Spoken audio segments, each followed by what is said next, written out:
Hello అండి, welcome to my channel. మనం ఈవేళ అమ్మమ్మల నాటి మన అమ్మమ్మలు తయారు చేసే కొబ్బరి రొట్టె తయారు చేసుకుందామండి.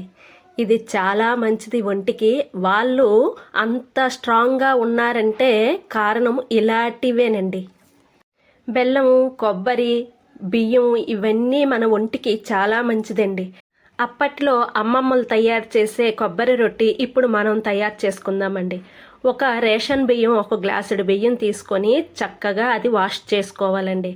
అవంతా కడుక్కొని మనం ఆ తెల్లటిదంతా వంపేసి మళ్ళీ మంచి నీళ్ళు వేసుకొని ఒక గంట పాటు నానపెట్టుకుంటే ఈ రొట్టె అనేది సాఫ్ట్గా వస్తుందండి. ఎంత బాగా నానితే అంత బాగుంటాయి అన్నమాట. అలా నానపెట్టేసుకున్న తర్వాత మనం గ్లాసుడు బియ్యంకి ఒక కొబ్బరి చెక్క సరిపోతుందండి. అది కొబ్బరికాయ వెనక పార్టు బ్లాక్ది ఉంటుంది కదండి, అవి తీసుకొని చక్కగా కోసుకోవాలండి. ఇలా చిన్న చిన్న పీసుల్లాగా కోసుకొని మనం గంట సేపు నానబెట్టిన బియ్యం మిక్సీ జార్లోన వేసుకోవాలండి. మిక్సీ జార్లో వేసుకున్న తర్వాత మనం కొబ్బరికాయ ముక్కలు కోసుకొని ఉంచుకున్నాం కదండి, అవి కూడా దీంట్లోనే వేసేసుకోవాలి. ఎందుకంటే కొబ్బరి కూరు వేసిన కన్నా ఇలాగా కలిపి మిక్సీ చేస్తే చాలా టేస్ట్గా ఉంటుందండి. పాలు వస్తాయి చూడండి, పాలు వచ్చిన మిక్సీ చేసుకుంటే మనకి కొబ్బరి రొట్టె అనేది టేస్ట్ అనేది చాలా బాగుంటుందండి. ఈ కొబ్బరి ముక్కలల్లా వేసుకున్న తర్వాత ఒక 4 యాలక పళ్ళు వేసుకోవాలండి. దాంట్లోన సాల్ట్ ఒక 1/2 స్పూన్ వేసుకొని బేకింగ్ పౌడరు ఒక 1/2 స్పూన్ వేసుకోవాలండి. వేసుకొని మెత్తగా చక్కగా మిక్సీ పట్టించుకోవాలి. మిక్సీ పట్టించుకొని ఉంచుకున్న తర్వాత ఒక తపేల్లోన బెల్లం ఒక 1/2 కేజీ బెల్లం పడుతుందండి. ఈ బెల్లం అనేది చిన్న చిన్న పీసుల్లాగా చేసుకొని ఒక గిన్నెలో వేసుకొని చక్కగా కడుక్కోవాలండి.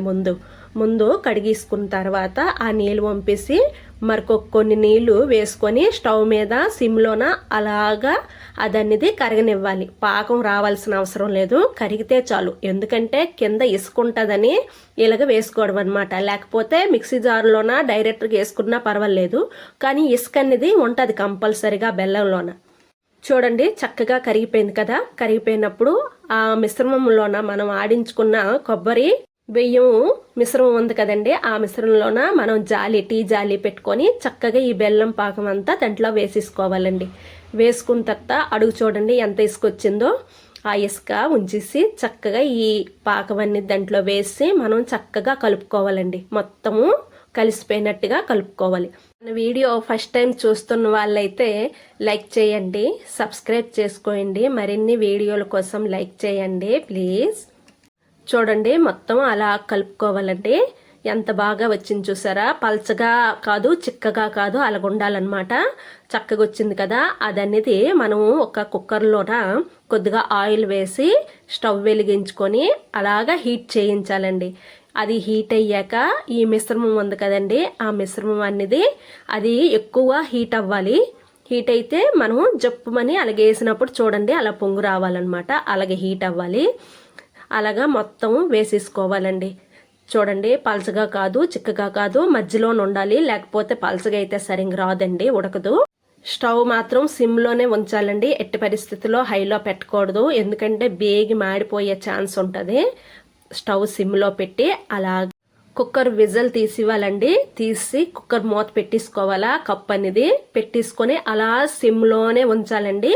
సిమ్లోన ఒక 1/2 గంటలోన చూడండి కేక్ అనేది ఎలా రెడీ అయిపోయిందో. మరి కొబ్బరి కేకు, కొబ్బరి రొట్టి, పాతకాలపు అమ్మమ్మలు తయారు చేసే రొట్టి చూడండి ఎంత బాగా వచ్చిందో. టేస్ట్ కూడా అంతే బాగుంటుందండి.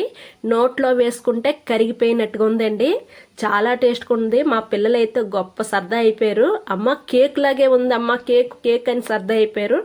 మనం అది ఉడికిన తర్వాత చాక్ పెట్టి ఇలా చూస్తే ఉడికిపోయినట్టు తెలిసిపోయింది కదండి. అప్పుడు మనం స్టవ్ ఆఫ్ చేసి చల్లారనిచ్చి సైడ్లు కొద్దిగా లూజ్ చేసుకోవాలండి. అలా లూజ్ చేసుకున్న తర్వాత ఒక ప్లేట్లోన కుక్కర్ ఇలాగా బోర్లించి దాని మీద కొద్దిగా తడితే చూడండి కొబ్బరి రొట్టి ఎంత బాగా రెడీ అయిపోయిందో, ఎంత బాగా కుక్ అయిందో. చాలా టేస్ట్గా ఉందండి, మర్చిపోలేరు మీరు. ఇది తింటే అంత బాగుందండి. మనం బయట కొన్న కేక్ కన్నా ఇది చాలా హెల్దీ. మన పిల్లలకి మాత్రం ఇది మాత్రం పెడుతుండాలండి. ఎందుకంటే దీంట్లో బెల్లం, కొబ్బరి ఒంటికి మాత్రం చాలా మంచిదండి. మీరు మాత్రం ట్రై చెయ్యండి, మీకే తెలుస్తుంది. అంత టేస్ట్గా ఉందన్నమాట. మీకు ఈ వీడియో నచ్చింది అనుకుంటూ నమస్తే. Thank you.